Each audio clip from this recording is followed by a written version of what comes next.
जिसके अंतर्गत जिसके ये दायरे में आता है, जो मदद कर सकता है, उस पे हम इसके लिए प्रयास कर रहे हैं। आप इस तरह के कार्य करती रहती हैं, आपको क्या लगता है कि ये जल्दी ही हेल्प मिलने की संभावना है या समय लगने की संभावना? बहुत दुख होता है कहते हुए कि जो कहा जाता है वो इम्प्लीमेंट में दिक्कत आती है, क्योंकि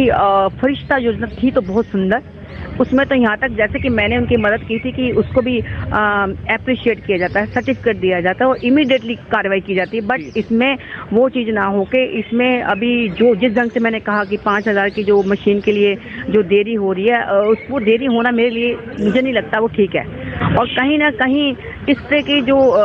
पॉलिसियाँ बनती हैं सरकार की तरफ से, मुझे लगता है इन लोगों को उसको धरातल पे लेके आना चाहिए, एक्सेप्ट करना चाहिए, वरना ऐसे लोगों की जो मदद हो सकती थी उसमें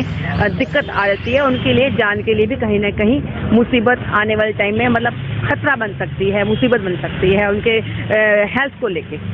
बिल्कुल कि ऐसा डर है कि अगर टाइम पर ट्रीटमेंट नहीं मिला तो शायद बच्ची का बचना भी मुश्किल है। जय भीम, जय भारत, जय संविधान। मैडम गुरमीत कौर जी हमारे साथ में हैं और जो केस है बच्ची का अग्रसेन हॉस्पिटल में चांदनी का, वो बच्ची के पैर काटने का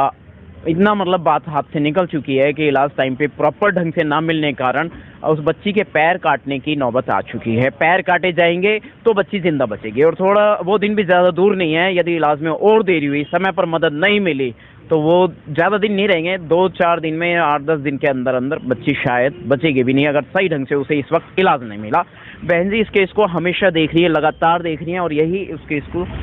ठीक ढंग से शुरू से अब तक देख रही हैं, तो बताएंगे थोड़ा सा डिटेल क्या? ये बच्ची चांदनी जो कि 19 दिन हो चुके हैं अग्रसेन हॉस्पिटल के अंदर है और उसके अंदर जो उसके दोनों पैर जो है डीटीसी बस में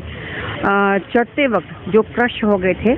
और डॉक्टर ने कहा था कि जिस जैसे उसकी ड्रेसिंग भी हो रही है 19 दिन से, लेकिन वो खाना पीना भी उसका छूटा हुआ है,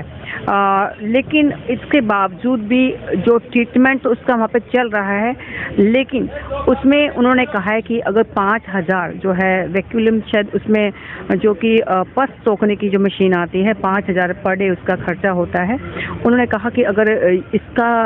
ट्रीटमेंट उससे किया जाता है तो पैर बचने की उम्मीद है। अगर वो मशीन नहीं लाई जाती है तो उसमें क्या होगा, जो उसका ड्रेसिंग हो रही है वो गीली होती जा रही है और इन्फेक्शन बढ़ता चला जा रहा है। अगर इन्फेक्शन बढ़ता चला जाएगा तो पैर काटने की नौबत आ सकती है और हो सकता है कि इसमें बच्चे की जान को खतरा भी हो सकता है। तो इसके लिए एज ए NGO में काम करते हुए एक सोशल वर्क जो मैं कर रही हूँ उसको करते हुए मैं कंटिन्यूसली उनके संपर्क में हूँ और लगातार संपर्क बनाए हुए हूँ। अभी मेरी उनके लिए ये भी मदद है कि उनको कोई ना कोई मदद दी जाए, अदरवाइज अगर देरी हो गई तो फिर मदद का भी कोई फ़ायदा नहीं रहेगा। तो टाइम चलते उसको मदद मिलनी चाहिए। अभी मैं फिर दोबारा से अग्रसेन हॉस्पिटल में भी जा रही हूँ, वहाँ पे जो उसको डार्क के अंदर जो केस है उसमें 5,000 की कमी, पैसे की कमी के चलते ये केस जो है, अगर वो बच्ची के साथ अन्याय हो जाता है पैसे के चलते तो ये बड़ा ही दुखदाई होगा। और मेरी तो ये रिक्वेस्ट है और मैं कोशिश यही कर रही हूँ कि किसी न किसी ढंग से उसको प्रशासन की तरफ से मदद मिले और लड़की जो है वो पैरों से जो है लाचार अगर हो गई तो पूरी लाइफ ही उसकी डिस्टर्ब हो जाएगी, खराब हो जाएगी। हम उसके लिए एफर्ट कर रहे हैं और अगर कोई मदद के लिए आगे आना चाहे और यह प्रशासन को लगता है कहीं प्रशासन में कोई ऐसा व्यक्ति जो उसकी मदद कर सकता है तो वो भी उसमें अपनी सेवा दे सकता है, अपनी भागीदारी दे सकता है। महाराजा अग्रसेन हॉस्पिटल में ये बच्ची लगातार 7 तारीख से लेकर अब तक एक्सीडेंटल पोजीशन के बाद से है और उसके में अंडर ट्रीटमेंट है। अंडर ट्रीटमेंट में इकोनॉमिकल प्रॉब्लम आ रही है आई थिंक। अंडर ट्रीटमेंट में अभी तक तो जो है उनको डार्क में डाला गया था। वैसे तो फरिश्ता योजना है जिसके अंदर सारा खर्चा ही दिल्ली सरकार देती है, बट इन्होंने उसको उसमें डार्क में डाला है जिसमें कि जो है ट्रीटमेंट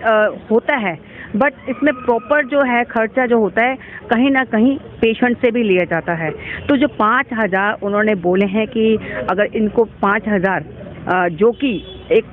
पस को सोखने वाली मशीन है अगर वो लग जाती है तो उससे ये ठीक हो सकती है, लेकिन अगर वो कहीं ना कहीं उसकी कमी के चलते देरी हो गई तो उसके पैर को जो है उसके पैर जो है चलने से वो लाचार हो जाएगी फ्यूचर के लिए और उनकी जान को भी खतरा हो सकता है। पैसे का इंतजाम नहीं हुआ तो शायद हाँ बिल्कुल ऐसा हो सकता है, और इसके लिए जो है हम रिक्वेस्ट करने जा रहे हैं, जहाँ भी हमें लगेगा कि हमें यहाँ से मदद मिल सकती है तो कोशिश कर रहे हैं कि प्रशासन से भी, और जहाँ जहाँ हमें लगता है इसकी मदद हो सकती है तो उसकी मदद के लिए हम गुहार भी लगाएंगे। अभी हमने एक एप्लीकेशन भी लिखी है दिल्ली सरकार से भी, जो है जो जिसके अंतर्गत जिसके ये दायरे में आता है, जो मदद कर सकता है, उस पर हम इसके लिए प्रयास कर रहे हैं। आप इस तरह के कार्य करती रहती हैं, आपको क्या लगता है कि ये जल्दी ही हेल्प मिलने की संभावना है या समय लगने की संभावना? बहुत दुख होता है कहते हुए कि जो कहा जाता है वो इम्प्लीमेंट में दिक्कत आती है, क्योंकि फरिश्ता योजना थी तो बहुत सुंदर, उसमें तो यहाँ तक जैसे कि मैंने उनकी मदद की थी कि उसको भी अप्रिशिएट किया जाता है, सर्टिफिकेट दिया जाता है और इमीडिएटली कार्रवाई की जाती है। बट इसमें वो चीज़ ना हो कि इसमें अभी जो जिस ढंग से मैंने कहा कि 5,000 की जो मशीन के लिए जो देरी हो रही है, उसको देरी होना मेरे लिए मुझे नहीं लगता वो ठीक है। और कहीं ना कहीं इस तरह की जो पॉलिसियाँ बनती हैं सरकार की तरफ से, मुझे लगता है इन लोगों को उसको धरातल पे लेके आना चाहिए, एक्सेप्ट करना चाहिए, वरना ऐसे लोगों की जो मदद हो सकती थी उसमें दिक्कत आ जाती है, उनके लिए जान के लिए भी कहीं ना कहीं मुसीबत आने वाले टाइम में मतलब खतरा बन सकती है, मुसीबत बन सकती है उनके हेल्थ को लेके। बिल्कुल कि ऐसा डर है कि अगर टाइम पर ट्रीटमेंट नहीं मिला तो शायद बच्ची का बचना भी मुश्किल है। हो सकता है, क्योंकि पैर का तो डॉक्टर बोल ही चुके हैं कि पैर कट सकता है अगर ये मशीन नहीं लाएगी। इन द लास्ट, मैं बात को खत्म करते हैं, लेकिन इन द लास्ट एक चीज और पे आऊंगा कि क्या कोई ऐसी स्कीम नहीं है जिसके अंतर्गत ट्रीटमेंट हो जाए, पैसा मिलता रहेगा, हॉस्पिटल ना हॉस्पिटल भाग रहा है ना सरकार कहीं भाग रही है, जब देना ही सरकार ने। देखिए सरकार तो अच्छा करती है अपनी तरफ से, और मुझे लगता है कहीं ना कहीं हॉस्पिटल की कमी के चलते ही ऐसा किया जाता है कि कहीं ना कहीं हॉस्पिटल वाले सोचते हैं पेशेंट से हमें मिल जाए कैसे ना कैसे, ये चाहे बच्ची की जान जाए वो टाइम पे ना। हाँ नहीं, इनके लिए तो इनके लिए बिल्कुल इनके लिए कोई मायने नहीं रखता। हॉस्पिटल का तो मैं बहुत वर्क करती हूँ मैं फील्ड में, धरातल पे मैंने जो देखा है इम्प्लीमेंट करने में पॉलिसियाँ बहुत अच्छी होती हैं, लेकिन इम्प्लीमेंट करने में बड़ी दिक्कत आती है, तो उसके लिए भाग दौड़ करनी पड़ती है। अगर कोई हमारे जैसा कोई लग गया साथ में तो जो परिवार में, क्योंकि वो अब परिवार में जो सफेदी करता है उसका भाई गार्ड की नौकरी करता है, माँ उसके पास बैठी तो कौन भागे दौड़ेगा। कुल मिलाकर के एजुकेटेड फैमिली नहीं है, उसको नॉलेज भी नहीं है, तो अवेयरनेस का तो कमी है ही अवेयरनेस की। लेकिन जो लोग इसे हॉस्पिटल वाले जो इसमें कोई ना कोई कमियां निकालते हैं वो डिले करते हैं और सोचते हैं कहीं ना कहीं से हो सकता है इनको मरता क्या ना करता कहीं ना कहीं से पैसा आ जाए, और जबकि दिल्ली सरकार से पैसा मिल रहा है तो क्या दिक्कत है आपको उसको करना चाहिए ना। तो सबसे पहले मानवता की रक्षा के लिए ऐसे लोग वायदे तो कर देते हैं, जब हॉस्पिटल बनते हैं वायदे कर दिए जाते हैं, जब स्कूल बनते हैं, लेकिन इम्प्लीमेंट करने में दिक्कत आती है, मैंने देखा है। चलिए बहुत बहुत साधुवाद, बहुत बहुत शुक्रिया कि आप इस केस को देख रही हैं, अच्छे से पैरवी कर रही हैं, और उम्मीद करता हूं कि समय पर मदद मिल पाएगी। जय भीम, जय भारत, जय संविधान।